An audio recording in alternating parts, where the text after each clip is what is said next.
I was just with General Milley and some other generals, and I asked them about General Flynn. Do you know him?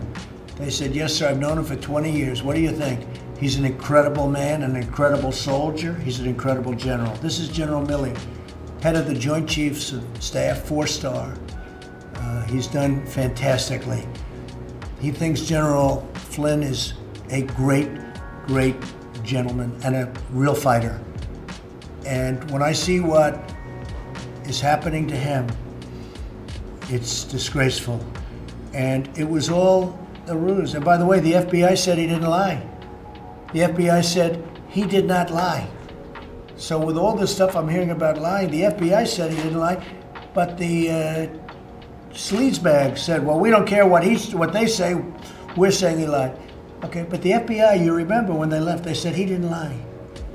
What they've done to that man and that family is a disgrace. But I just tell you that because I just left General Milley and he said, a great man and a great soldier. Would you consider a pardon for Mr. Flynn? I won't talk about that, but he's going to be okay.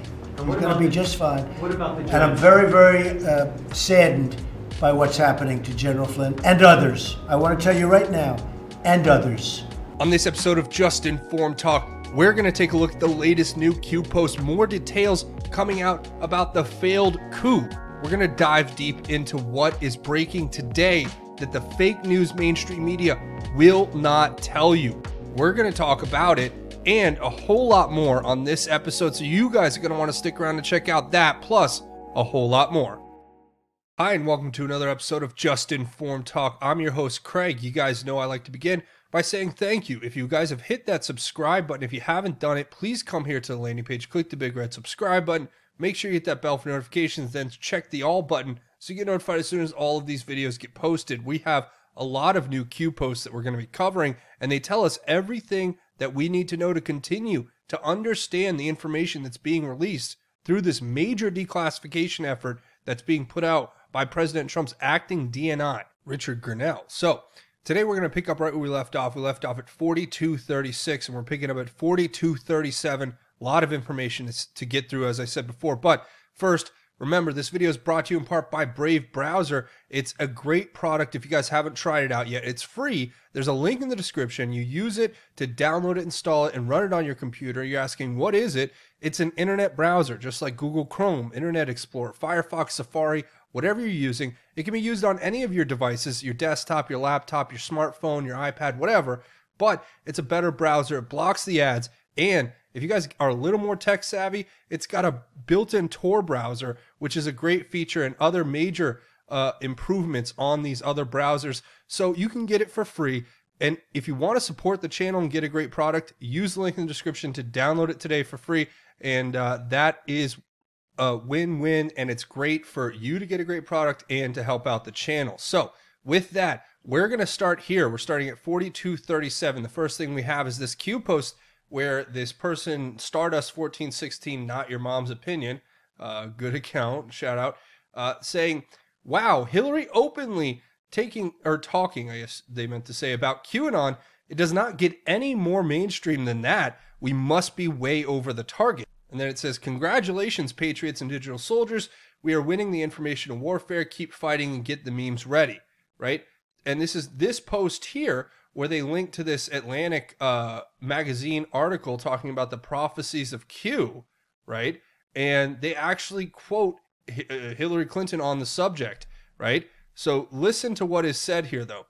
The actual quote that we're highlighting is, she says this, when I spoke with Clinton recently about QAnon, she said, quote, I just get under their skin unlike anybody else. If I didn't have Secret Service protection going through my mail, finding weird stuff, tracking the threats against me, which are still very high, I would be worried. She has come to realize that the invented reality in which conspiracy theorists place her is not some bizarre parallel universe, but actually one that shapes our own, referring to internet trolling operations. Clinton said, quote, I don't think until relatively recently most people understood how well organized they were and how many different components of their strategy they have put in play or in place. So a lot of you, probably your first thought out there is, why is the Secret Service still protecting this woman if all of the stuff that Q is telling us is most likely true, right? Or probably is going to be proven in a court of law, hopefully one day, and or it will be in some sort of military tribunal. We're not sure yet. Well, I think the simple question to that, or answer to that, is that, is it protection or is it securing, her, keeping her under a very close watch, right? Because it goes both ways. Think about it.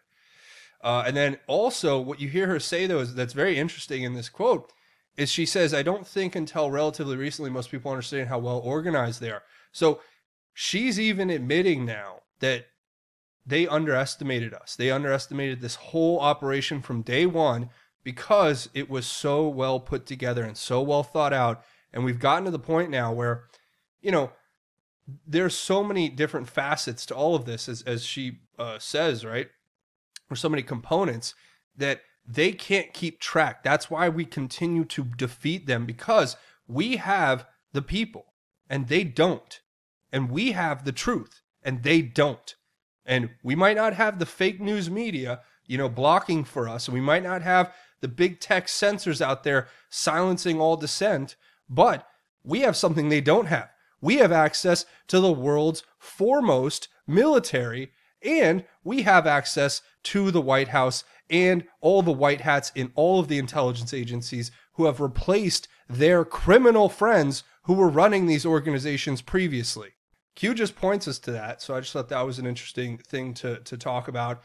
The next post here, Q says, example A, who, former White House staff, one or more, introduced, pushed Dan Coats as DNI director to POTUS, who, former White House staff, one or more, insisted he could be trusted, knowingly or unknowingly. Q.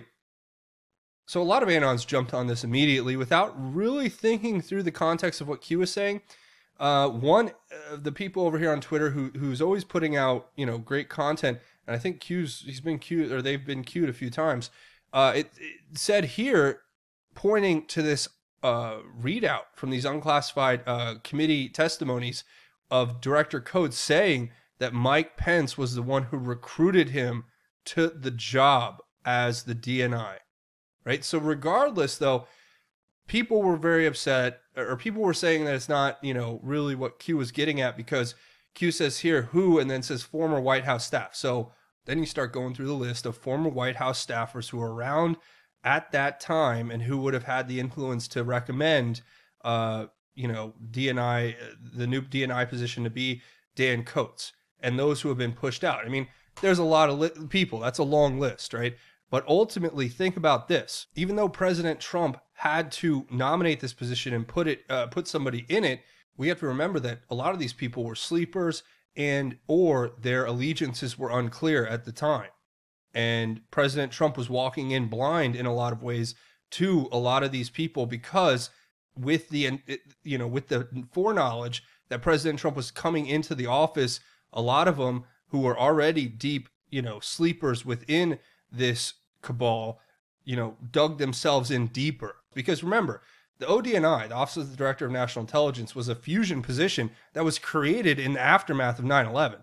But that is where we're at right now. And I just, thought that was an interesting piece of analysis. And if you go back all the way to the Amazon Washington Post here back in January of 2017, before Trump nominated the ex-Senator Dan Coats for this position, you can see here in the article, I mean, his background is 100% deep state. He was highly respected by Obama National Security spokesman Tommy Vietor, one of the people on Twitter right now running around trying to defend this whole coup thing and say that it was a revenge, that all of this declassification is a revenge against the Obama administration when they're the ones trying to get General Flynn locked up. So none of what they say makes sense.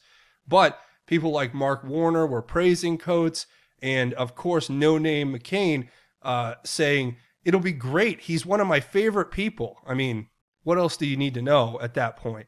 And he originally endorsed Marco Rubio, which says a lot about Marco Rubio. But getting back to what Q is saying here, it's important to remember that this former White House staffer insisted that Dan Coats could be trusted. So we'll have to wait and figure out who exactly that is and whether they knowingly or unknowingly were pushing this DNI position Coates into it. So look, it is what it is at this point, but it's just one example Q's giving us on how to look at this. And it's also, for me, interesting to note that right as we're learning everything that we are now, and Q's pointing back to it, you know, people on Mike Pence's staff, in particular, Stephen Miller's wife, Katie Miller, has come down with the COVID. And a lot of people have been speculating, you know, one thing or the other with regard to, you know, why these people are getting it. I know that I have sources that seem to believe that there is a reason not to trust certain individuals close to the White House that are associated with the Pence camp, but I don't know that that's true. I haven't seen enough evidence to say one way or another. But I will tell you this, that there are a lot of people out there who believe that Pence is not trustworthy. And if you just take the transcript here and Dan Coates' word for it, then Dan Coates himself is talking about the fact that Mike Pence is the one who recruited him to the job. So, you know, I don't know. You guys make of that what you will. I'm just saying that we have to ask these questions. And if you ask yourself, you know, well, why would Trump ever in a million years bring Pence on board if he couldn't be trusted? It doesn't make any sense, da-da-da. Well, yeah, I guess you're right. I agree with you on that. So before you go run down in the comments to scream that at me, I agree. It doesn't make sense to me either. But at the same time, two things come to mind. First of all, it could have been a negotiation, right, where they said, look, you know, you're either going to take one of ours on or we're going to do everything we can to not give you the nomination, right? So imagine if President Trump needed the RNC nomination and needed that support to get to where he got to, right?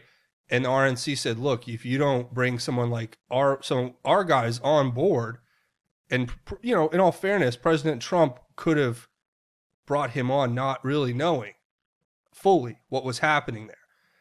And then also the other one is, you know, keep your friends close and your enemies closer. But I'm not saying that the Vice President Pence is an enemy to anyone. Okay, I'm just saying that, you know, you got to think these things out and you have to ask these questions because they matter.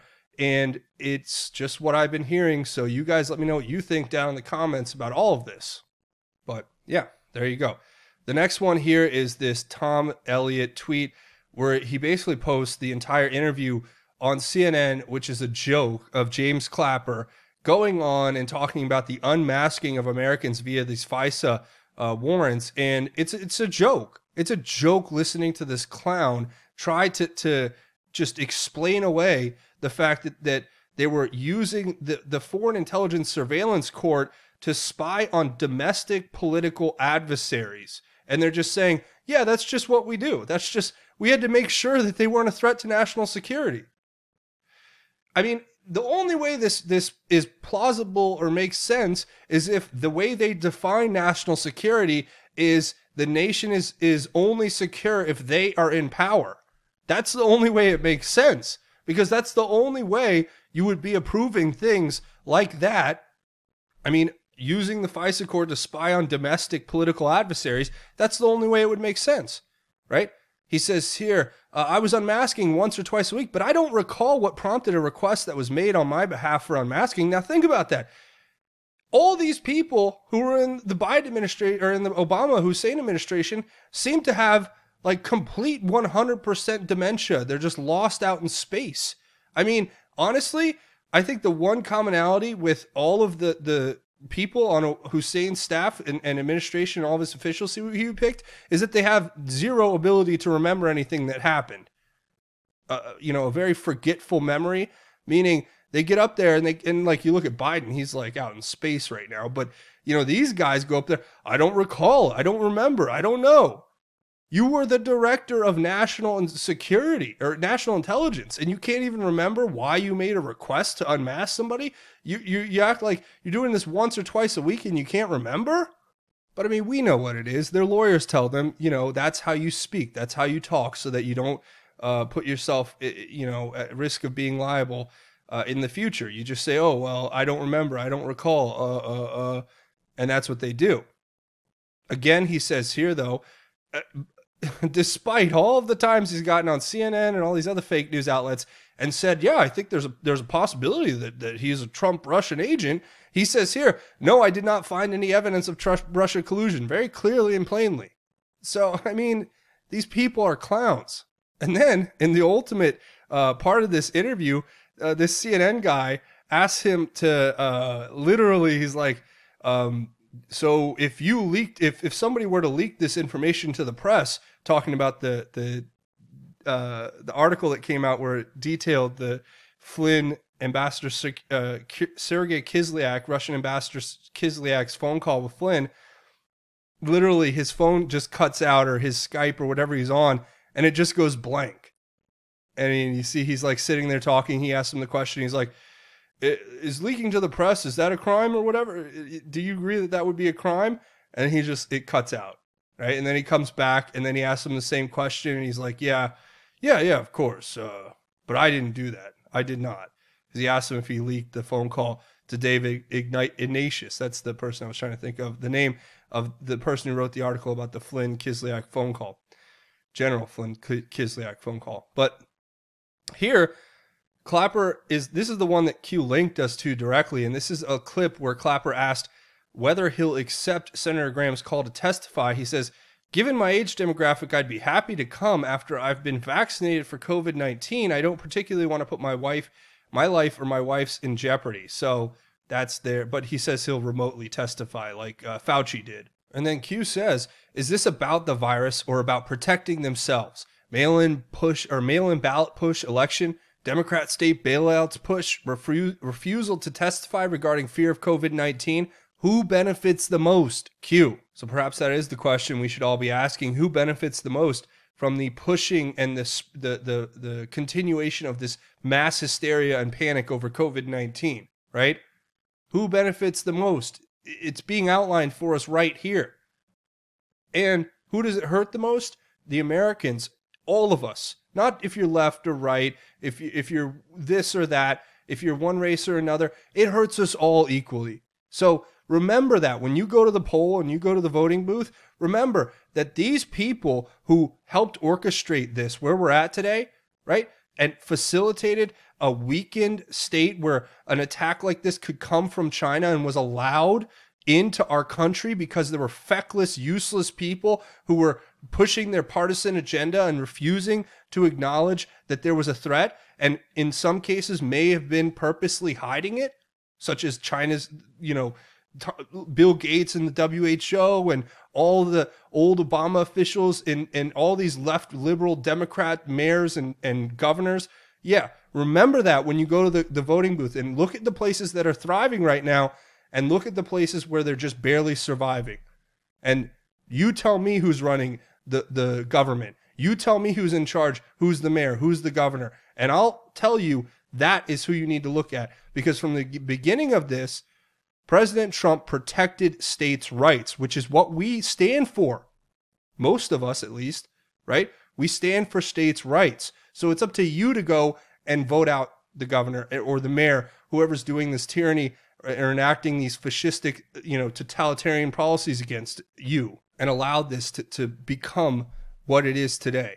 So, yeah, that's my little rant on that. The next one here is a Twitter post that Q gives us, this Patty Angel, where it talks about this Obamagate moment, proving who was actually colluding with Russia. I mean, here you can see the clip, right? Remember this, where he says, I'll have more flexibility after the election. Go ahead and pass that on to Vladimir Putin so that, we can have our backdoor communications. Oh, but President Trump's a Russian asset. Yeah, let me hear about that again.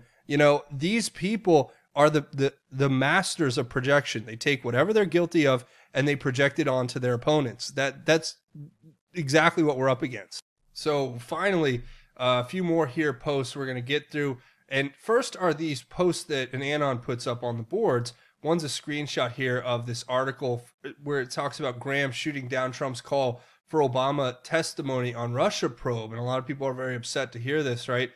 And going after Lindsey Graham again here. This is a tweet from this Jason Miller in D.C.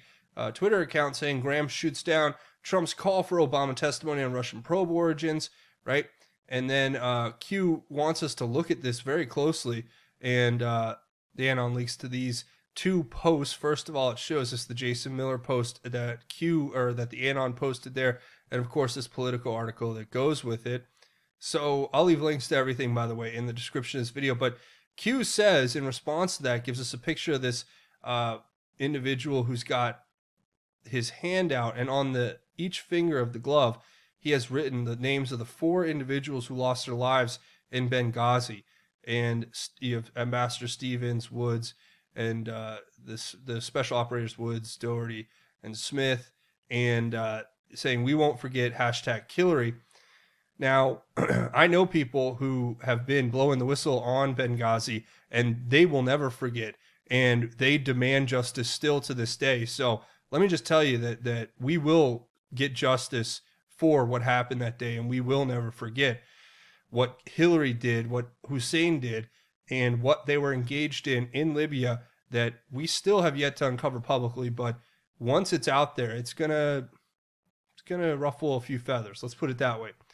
But Q says here, gives us this Politico article, right, to almost counter that one, talking about Lindsey Graham will give Judiciary chairmanship back to Chuck Grassley. So remember this, he turned over the chairmanship of the Judiciary Committee in the Senate to Chuck Grassley, who's been, basically a hound on these people's tail, exposing them, sniffing them out, if you will, and not in like a Joe Biden creepy kind of way, like as a bloodhound would. But the Q says this, says, worth remembering, think chess. Do you attack the king in the beginning or middle to end? Queen protects king? Q. So I think what this is referring to is that Obama is the king in this scenario, and or at least the top of what is being talked about here, with Obama being called to testify, and that the queen, I think, is a reference to possibly Hillary. And what Q is telling us, that in chess, obviously, you would wait till the end to make your moves against the king. It wouldn't be wise to start trying to make a move against the king unless you've set up the field so that when you do, you don't miss. That's the famous quote, right? If you're going to take a shot at the king, you better not miss. And guess what? They took one at Trump and they missed. And that's where we're at, ladies and gentlemen. So I think that's just, again, telling us about what the strategy is here and how this is going to end up playing itself out. So we have to go in steps, phase by phase by phase. If we try for too much too soon, we don't want to take we don't want to miss. Let's put it that way. And you know what that means. And then we have this Lou Dobbs clip that Q gives us here, where it has John Solomon on Lou Dobbs' show, and they're talking about buckling up your seatbelt because they're anticipating that there are explosive Spygate evidence coming in the next 3 to 4 weeks. So a few things they touch on in this video. First of all, they talk about this. Michael Flynn's fired lawyers, the guys from Covington who misled him, who told him that they were going to go after his son if he didn't plead guilty. Those guys, the ones who Sidney Powell has been arguing were corrupt and were trying to basically get him to give this guilty plea because they, obviously were trying to set him up and intimidate him. Yeah, those guys are being called back to the court by this corrupt Judge Sullivan. And they're doing everything they can to try to go after Flynn. Now they're talking about maybe going after him for perjury, even though the prosecutors have dropped the charges, and General Flynn's attorney, Sidney Powell, and his legal team have accepted that. So you have two parties that have accepted that there are no charges that are going to be pursued, yet you have this corrupt deep state FISA judge calling in the corrupt lawyers to come and help, I guess, make a case that Flynn should be held in contempt or put under arrest for perjury. This is insane. And what John Solomon basically says is it's much ado for nothing, right? Because at the end of the day, General Flynn will be freed. This is just their last attempt to extend this out and try to use it so they can keep lying in the fake news media and portraying General Flynn as this bad, evil person because he knows where the bodies are buried, and he tried to help expose them. All of these criminals, he tried to help expose them to President Trump, and then as soon as they figured that out, they knew they had to get him out of the way. So they lied, they entrapped him, they used fake Russian disinformation, and they went after him, and they got him removed. So think about that. And then also, back to the whole Pence thing. I don't want to kind of go back too far, but, remember, Pence was the one who came out and said publicly, oh, yeah, Flynn lied to me. And then that forced President Trump to fire him. So don't forget that. And then they talk about Lindsey Graham. And then Lou Dobbs basically asked the question, why is Lindsey Graham doing everything he can, seemingly, to keep President Obama from getting in front of Congress to testify? And to that, basically, John Solomon says, hey, we have information coming that this is going to get way bigger in the next 3 to 4 weeks. And that he basically insinuates that they're going to keep building evidence, and then maybe in the next 3 to 4 weeks, Graham will be forced to call Obama in, because the amount of evidence that's going to get entered into the record and be brought up is going to be so compelling that you're going to have him there. But again, like Q said, it's chess. You don't want to take your shot at the king and miss in the metaphor of chess, because that could leave you vulnerable. So yeah, figured that's a good place to leave it. A few more things. One more thing, John Brennan here on Twitter saying, at real Donald Trump's propaganda and disinformation machine, which operates according to a despot's playbook, is the most aggressive and odious in history. It far surpasses even Russia's ability to trample the truth, harm U.S. security, and undermine America's reputation worldwide. And to that, I would say, has anybody seen John Brennan in public lately? Be interesting to see who's actually running his Twitter account. I'll just leave that for you guys to consider. And then finally, one thing we got to be prepared for that's coming from multiple sources. This account here, Entheos, is really accurate, but they talked about this years ago, right? Saying that Twitter, Facebook, Instagram would leak private info on conservatives, then blame hackers. And even more recently, in 2018, they talked about over the next 2 years, these two things happening. One, where these big tech companies would edit live videos like they are doing now. You're seeing that, right? Where they shut down live video streams, or they edit them by putting the little disclaimers at the bottom from the CDC or Wikipedia or whatever, right? Tech companies like YouTube going in and editing, changing videos that were live streamed without any mention of the editing and without the date of the original video. So they're going to be doing that retroactively, it seems, according to this account. And you got to remember here, they talk about editing old posts, tech companies having back doors that grant them the ability to edit posts you made years ago without any trace or changing of the date, and that this would be a massive manipulation for political purposes. At least every quarter, you must request or save your Twitter history. But think about that, and think about what we have going into this election, right? So that's just something to consider. And I can guarantee you won't see the fake news telling us that this is a threat to our political process. But I can tell you right now, they have the power to do it. So it's not just what Dr. Epstein exposed with them being able to, put out a little message and affect 10 million tweets, or 10 million votes, I should say, 2 to 10 million, they said, with Facebook alone. They can do it in other ways, right? To set people up. And that's something we need to be very worried about. So, we have to figure out fixes for all of this stuff. But the perfect segue into this latest Q post here, talking about this document that is from March 13th of this year, recently, where there was a request made for information from the National Archive about Obama administration records related to certain meetings connected to Ukraine, right? So this was their response to getting these access to these records. They literally say in their response, you have to hear this, right? They say President Obama has consistently supported the nonpartisan administration of presidential records and the commitment to transparency core to NARA's mission. However, the current request is not proper use of the limited NARA exceptions. It arises out of efforts by some actively supported by Russia to shift the blame for Russian interference in the 2016 election to Ukraine. That's literally their response.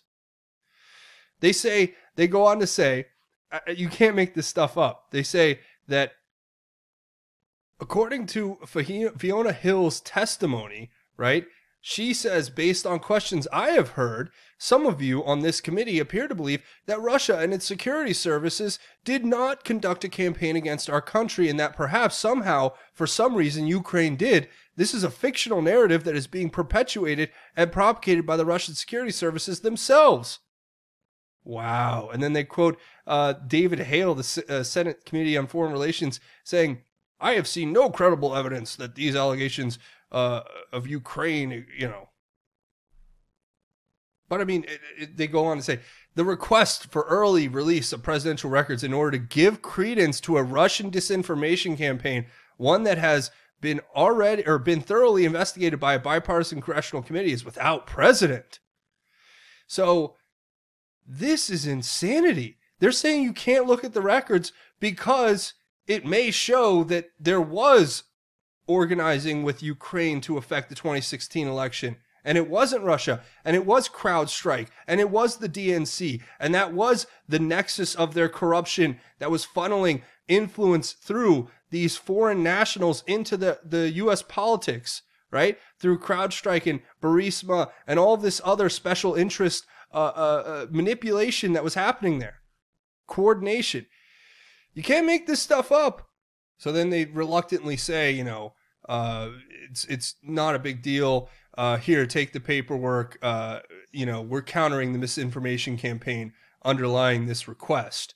So this is what I think John Solomon was talking about. This is the information that Chuck Grassley and them have withdrawn from the National Archive, and now it's being processed to be put together to be used in the case against Obama. So yeah, Q's pointing us back to that from March of 2020.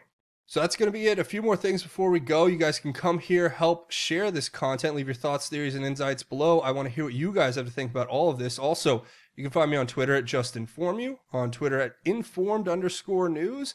Of course, you can find me over here at justinformednews.com, the official website for Just Informed Talk. Links to the Q stuff, different breaking news and news websites, and the latest videos from the channel here. BitChute.com/JustInformedTalk is the backup channel. And if you want to help create content on this channel, look, these big tech censors have tried to shut this channel down, basically put it out of business, take away its monetization, push down the algorithm so that it suppresses this content. But you guys have kept it alive, and you guys have kept it alive through your support here. Thank you to everybody who does make this monthly donation through this crowdfunding website. You guys keep this channel going, so consider making a donation if you can. I also have a GoFundMe set up. If you want to make a one-time or anonymous donation, links to everything we talked about here today will be in the description. Now, before we go, we do a segment at the end of each one of these episodes called God's Grace is Greater, where we talk about God's grace and how it is truly greater. And today, I want to share a very powerful set of verses out of the book of 1 Thessalonians that just remind me of what it means to be a Christian and to exist in this world, and how to not only exist but thrive. And here's a little advice, right?